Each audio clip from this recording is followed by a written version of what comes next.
केरल, उसमें कौन सा स्थान है, उस स्थान का नाम जो बताएंगे?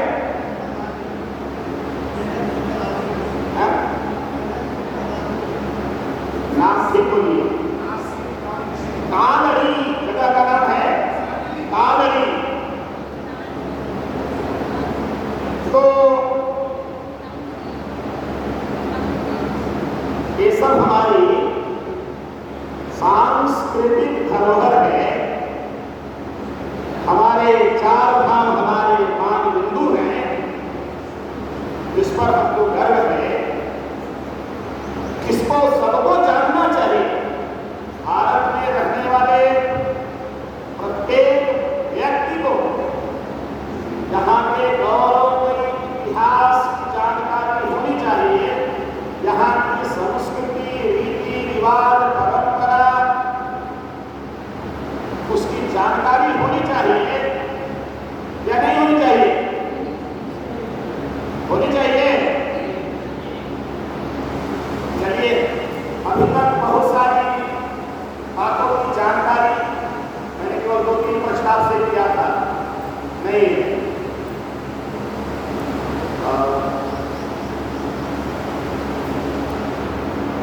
तो भारत के प्रत्येक घरों तक, प्रत्येक व्यक्ति तक एक ज्ञान पहुंचे, इसके लिए विद्या भारती ने काफी प्रयास किया। और आप जानते भी हैं, देश की आजादी के बाद 1952 में शिक्षा के माध्यम से राष्ट्र में परिवर्तन के लिए, इस राष्ट्र को सशक्त बनाने के लिए एक अभियान चलाया गया। बाद में सरस्वती शिशु मंदिर योजना नाम हुआ और 1977 में इसकी अखिल भारतीय समिति बनी, विद्या भारती अखिल भारतीय शिक्षा संस्थान।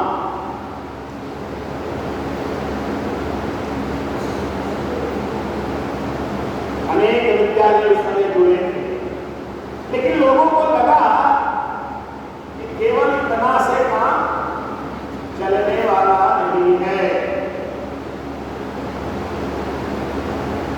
अपनी संस्कृति से, अपनी परंपरा से, इस देश का जो गौरव है, उससे सभी परिचित हो, उसके लिए कुछ और अभियान चलाने की आवश्यकता है। तो कुरुक्षेत्र में एक बैठक हुई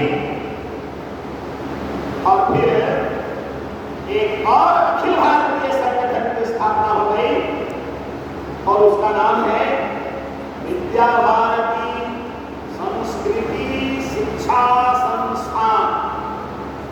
क्या नाम है? विद्या भारती संस्कृति शिक्षा संस्थान, कुरुक्षेत्र में इसका कार्यालय है। और इसका उद्देश्य हुआ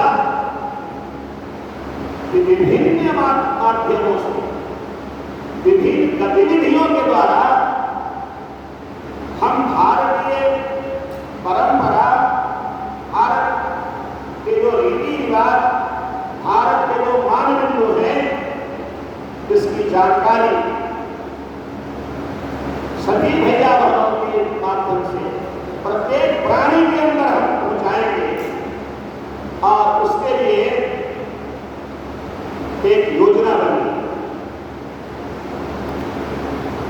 कि हमको एक ऐसी पुस्तक तैयार करनी चाहिए जिसमें इसका वर्णन हो और भैया बहनों को पढ़ने के लिए दिया जाए।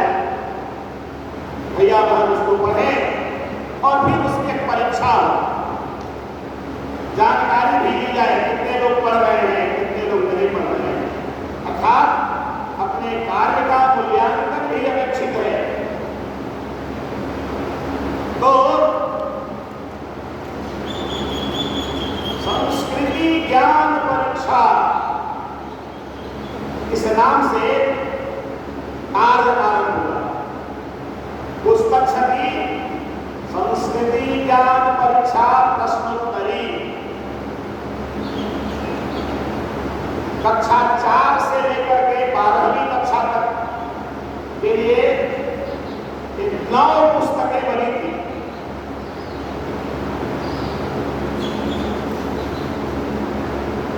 धीरे धीरे अब इसकी परीक्षा कैसे ली जाए, तो जो नियमावली बनी उसके आधार पर परीक्षा आरंभ हुई। और सबसे पहली जो परीक्षा हुई थी 1780-81 में, उसमें केवल 30,000 लोग बैठे थे। धीरे धीरे ये प्रक्रिया बढ़ने लगी। अपने विद्यालय जहां जहां से जुड़े हुए थे उसमें पढ़ने वाले सभी भैया बहन उससे जुड़ने लगे। और अभी जो 23-24 अभी सत्र जो समाप्त हुआ है उसका जो आंकड़ा आया है 19,87,463। इतने लोग पिछली जो परीक्षा हुई है गत वर्ष इस परीक्षा में बैठे हैं।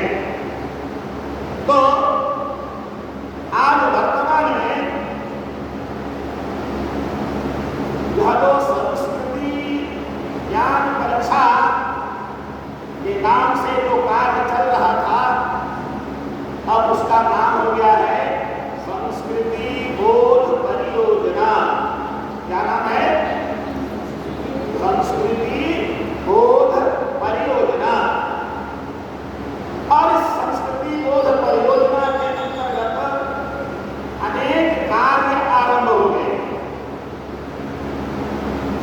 पहला कार्य जो परीक्षा शुरू हुई थी वह जारी है, संस्कृति ज्ञान परीक्षा।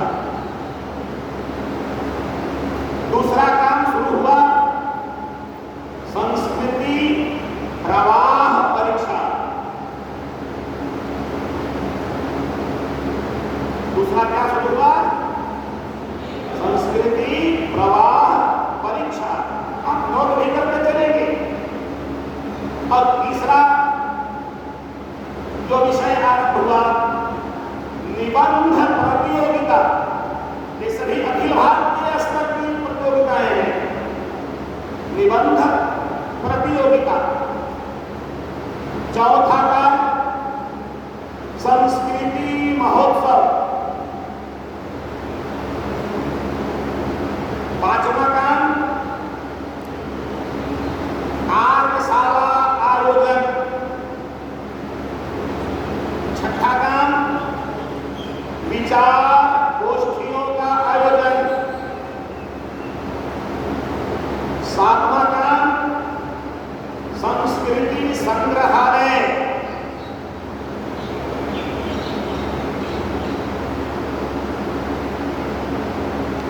आठवां शोध केंद्र।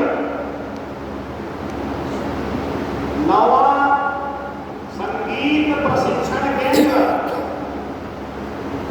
और 10वां साहित्य एवं चित्र प्रकाशन। ये 10 प्रकार के कार्य संस्कृति बोध